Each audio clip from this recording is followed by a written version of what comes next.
Arratsaldeon guztioi, hasiko gara, lehenengo puntuan, batzordearen 2025ko martxoak 18ko bilkurako akta honestea egokia bada. Ez dakit hemen zer dago komentatzeko edo oso ondo, onartua eta aurrera.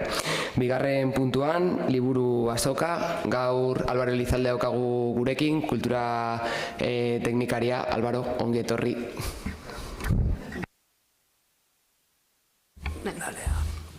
Bueno, buenas a todos.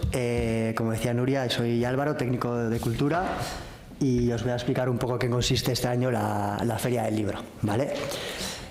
Bueno, seguimos un poco el planteamiento de años anteriores, en el que ponemos la carpa habitual en la Plaza del Ensanche, pues bueno, un poco como punto de encuentro entre aficionados a la lectura y editoriales, ¿vale?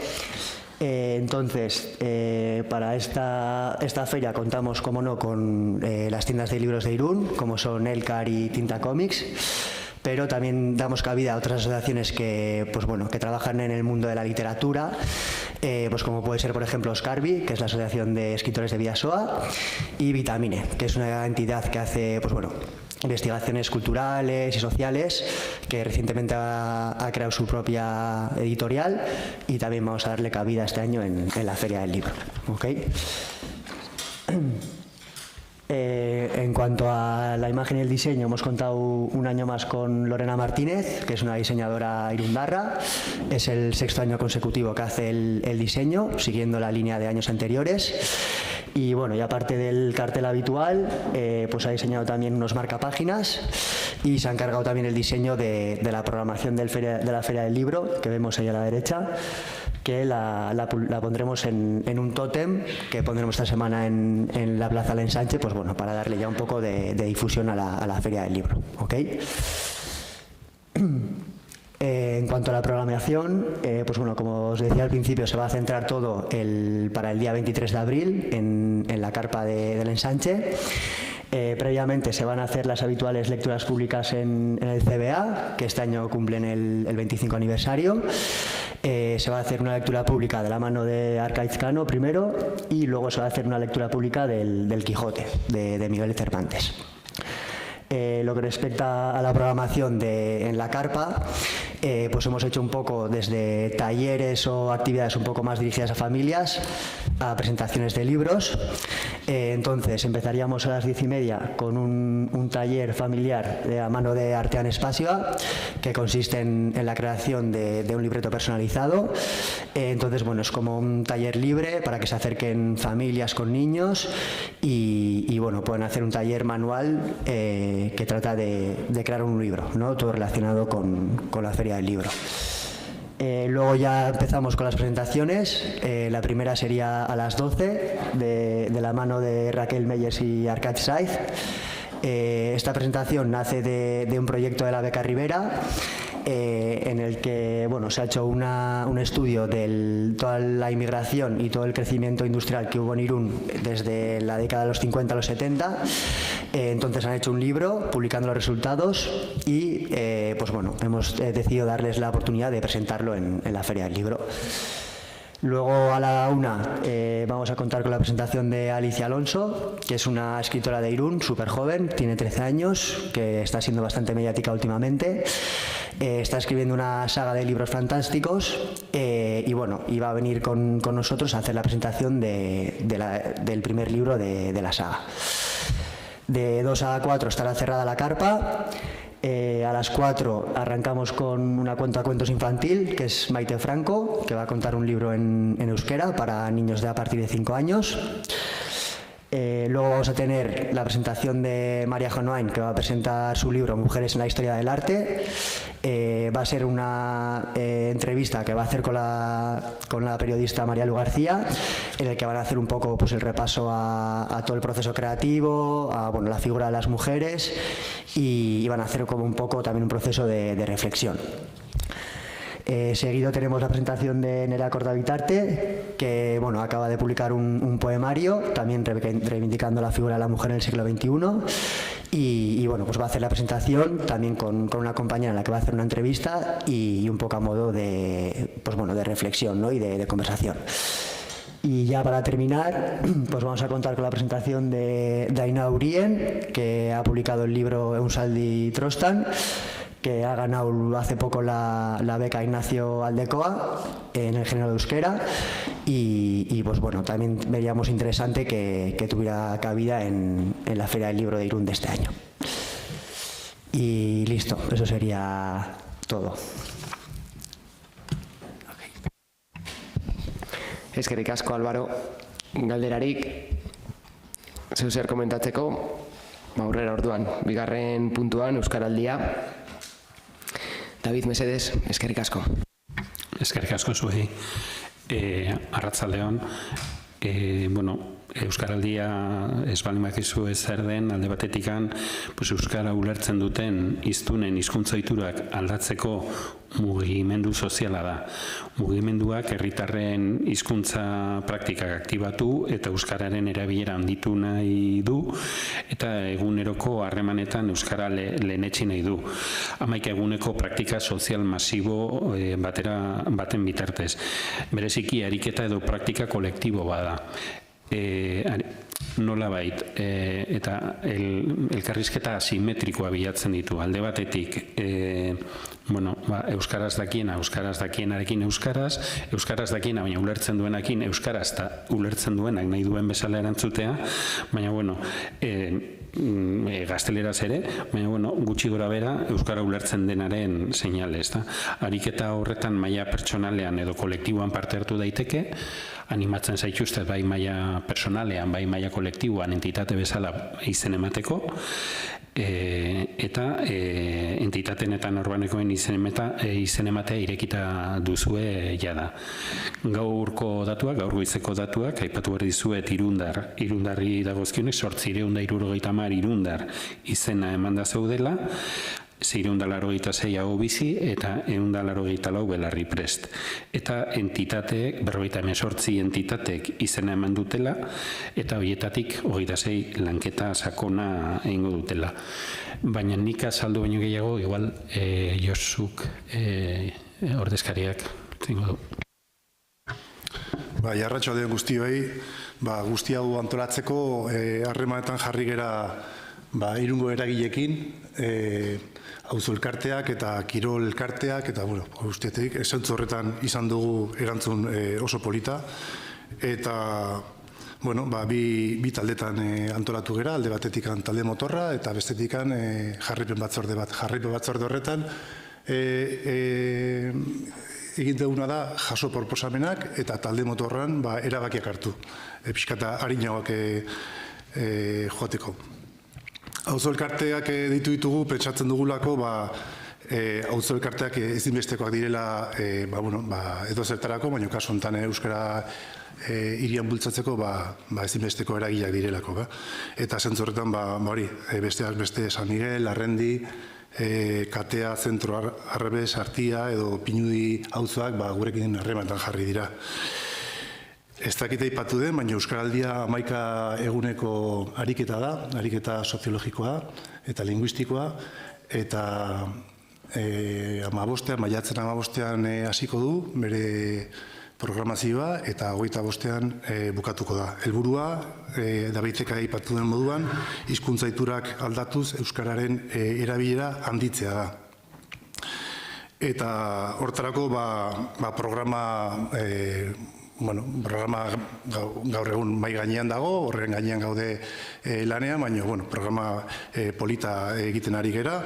Ezin dugu ezer bereziki aurreratu, ze guztia hemendikan egun batzutara azalduko dugu, baina zentzu horretan ari gera lanean, ez da erresa, beroketa lan bat ere egiten ari gera aurreko asteetan, eta programazio bai kulturarekin harremanetan jarri gera modu batean bestean lanean, elkar lanean aritu gaitezken, eta zentzu horretan minau eta horrelako antzerkiak eta ekitaldiak txertatuko ditugu ere Euskaraldiaren baitan. Irunen badago hiritar kopuru handi bat euskaraz ezagutzen edo euskara ezagutzen duena, baina erabilera neurtzen dugunean argi geratzen zaigu edo argi geratzen da nabarren jaisten dela. Orduan ulertzen dugu ariketa hau Irunen beharrezkoa dela, bai euskaraldiaren baitan, baita ere euskaraldiaren kanpo. Irekira ekitaldia, aipatudan moduan, 25 izango da, maiatzak 25, osteguna, arratsaldeko 7 Zabaltza plazan, eta gonbitea luzatzen dizuegu parte hartzeko bai irekiera ekitaldi horretan, eta baita ere programazioan, datozen egunetan, aurkeztuko dugun programazio horretan. Eskerrik asko. Mila esker, David, eskerrik asko Josu, galderarik. Aurrera orduan, laugarren puntuan markatu, Solaskolas 2025ko datuak. Josu, bai. Arratsaldeon berriro, datuak gordinik emango dizkizuet barkatu. Aurre izanemate datuak guztira 958 izan dira. Zuzen egindako aurre izanemate 908, baldintzak betetzen ez dituztenak 50 izan dira. Beraz, horien artean, laguntza begirale ikastetxean dutenek izan dira 83, eta konprobatu eta gero laguntza begiralea behar dutenak edo ez, kasuntan 32 izan dira. Beraz, 83 horietatikan laguntza berezia behar dutenak 32 dira. Eskaintzari dagokienez, hezkuntza premia zehatzetarako 20 plaza izango dira, 18 uztailean eta 2 abuztuan. Gainerako plaza eskaintzak 574 plaza, 502 uztailean eta 72 abuztuan. Hezkuntza premia zehatza behar duten edo eskaera egin dutenek 32 eta plaza eskaintza 20. Partatuko duten 72,5. Iaz, baino 10% gehiago. Eta bukatzeko, plaza arrunten eskaera 876 izan dira, eta eskaintza 574. 75,5. Eta joan den urtean, edo iaz, 74,86. Eskerrik asko. Eskerrik asko, Josu. Galderarik, aurrera orduan, 5. puntuan, denda eta tabernei diru laguntzen gaineko informazioa. Bai, David, mesedez. Eskerrik asko. Gure helburua izan da Irungo merkatari eta ostalari euskara sustatzeko diru laguntzen berri eman. Hau da, euskara zerbitzuak Irungo merkataritza eta ostalaritza beten da establezimendu bederatutako diru laguntzen berri ematea. Euskara zerbitzuak dituen diru laguntzen berri emateko materiala erabili da, oraingoan bereziki flyerrak, kartelak, pertsonalizatuak, diru laguntzak eskatzeko informazio osoa eta dokumentuak biltzen dituen pendrive bat barne. Gainera, sare sozialetan egin dugu pixa bat xaxatu eta bereziki hizkuntza paisaia euskalduntzekoa kanpoko naiz barruko rotulazioa, web orria, fakturak eta albaranak. Gutxi gora bera, onuradun kopurua 375 izan dira, denda eta taberna, eta badoa txirrindaz banatzen duen enpresaren bidez, banatu dugu, edo egin dugu kanpaina hau, beraien laguntzari esker. 15 egunetan egin dugu, eta dagoeneko komertzio eta denden eskura dago. Eskerrik asko, David. Galderarik. Aurrera orduan, 6. puntuan, familia hola. Josebe, mesedez. Kaixo, arratsaldeon. Gure kasuan euskeratik antolatzen ditugun jardueretan helburu nagusia euskera dugu, eta kasuntan familia holan, familia giroan euskaraz aritzeko guneak eskaini nahi dizkigu, euskaraz aritu nahi duten familiei. Hainbat tailer edo jarduerak eskaintzen ditugu, eta orain maiatzeko txanda tokatzen zaigu, urtean 3 egiten ditugu, eta oraingo azkena, eta tailerrak astearte eta ostegunetan antolatzen dira, 5 herritatik 7-tara. Oraingoan tailerrak oraindik zehaztu gabe ditugu, enpresarekin lotzen nahi gea, baina falta zaigu begirale baten esatea baietz edo zehaztea. Irtera bai, Balerdipeko erleak Tolosaldera joango dira maiatzaren 22an, eta beste tailerrak izango dira maiatzaren 13 eta 15ean, eta maiatzaren 20 eta 22an. Izen ematea apirilaren 28an irekiko dugu, Irungo web orriaren bitartez egiten da, informazioa ikastetxetara bidaliko dugu, haiek familien artean banatu dezaten, eta gero web orrien bitartez ere zabaltzen dugu. Saio bakoitzean ja urteak dira taldeak betetzen ditugula, eta egun bakoitzean 30 lagun onartzen ditugu, guraso, seme-alabak. Ikusten badugu kopuru oso altua dela, telefonoz esaten digu, mesedez, albaldin bada, guraso bakarrak parte hartzeko, ze lehentasuna umei eman nahi digu, eta parte hartzeko baldintzak, Irunen errelatua egotea, edo bestela Irungo ikastetxe batean matrikulatuta egotea, hori da gure helburua. Eskerrik asko, Josebe. Galderarik,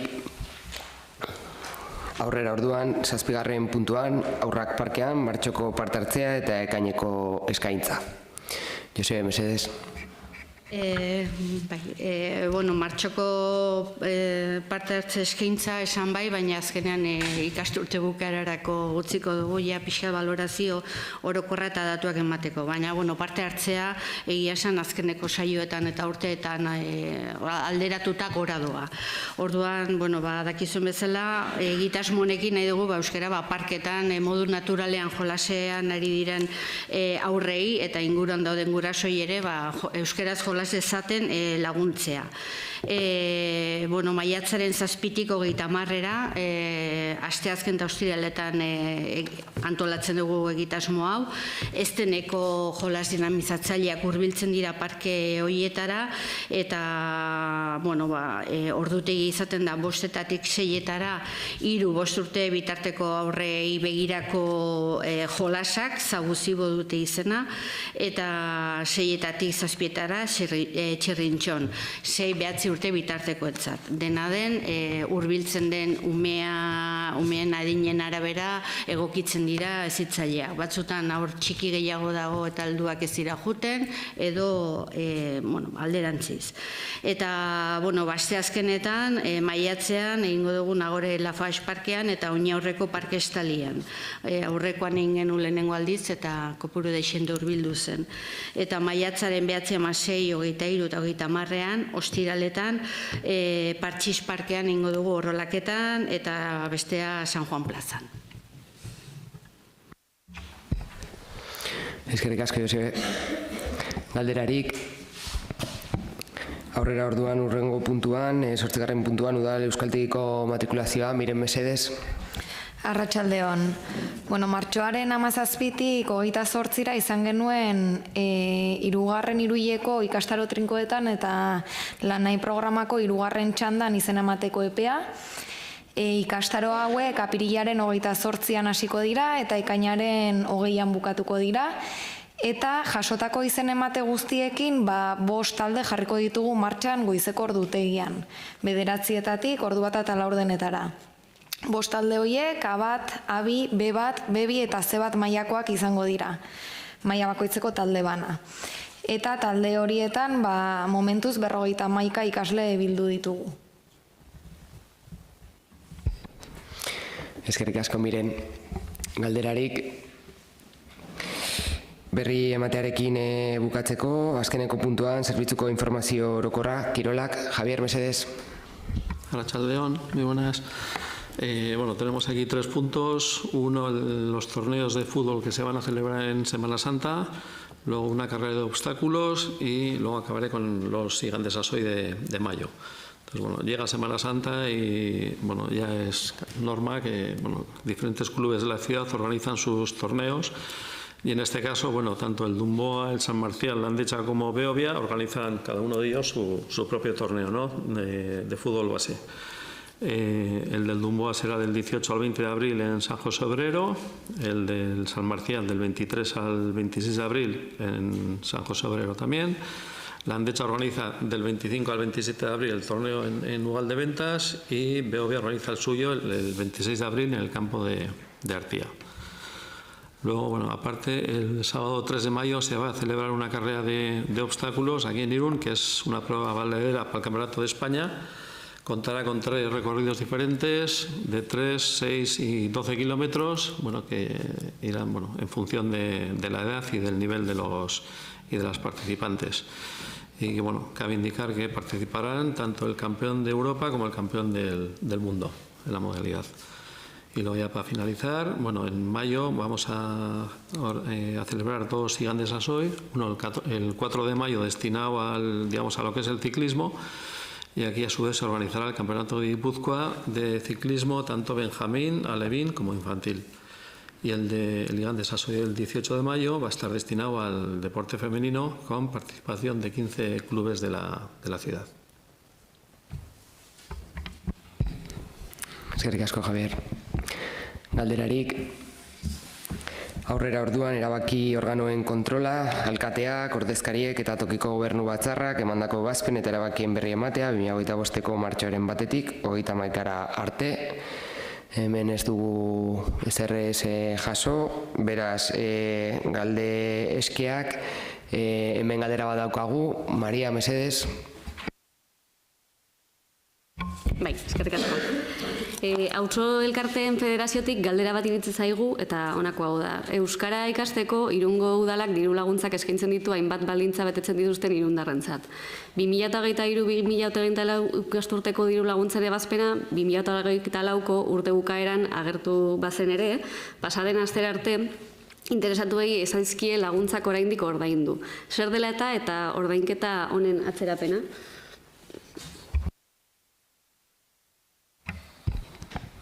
Bai, Josu. Ez dakit norre erantzun behar duen galdera euskaratik barkatu. Nik erantzun. Bai, bale, primeran, eskerrik asko. Euskara zerbitzuak dituen ardurak euskara ikasteko beken kudeaketaren inguruan urtarrilak 21 bukatu ziren. Ebazpen proposamenak urtarrilaren 2an bukatu zituen eta erreklamazioak egiteko epea eman eta horiek aztertu ondoren ebazpenak urtarrila 21erako bidali zituen. Hortik aurrera, ogasun arloaren eskutan egonda izan ere, Irungo udalak aurrekontuetarako duen araudiaren arrazoiak atzeratu du diru itzulketa. Hala ere, alkatesak gaur sinatu du beken horien ebazpena eta ondorioz euskara ikasteko beka eskatu duten hiritarrek egun gutxitan diru laguntza jasoko dute. Eskerrik asko. Eskerrik asko, Josu, argitzeagatik atzerapena ez da bakarrik beka hauetan edo diru laguntza hauetan edo euskarako diru laguntzetan egon, baizik eta diru laguntza guztietan, hori argi izateko. Ez daki besterik edo beste galderarik dagoen. Mila eskerrik asko.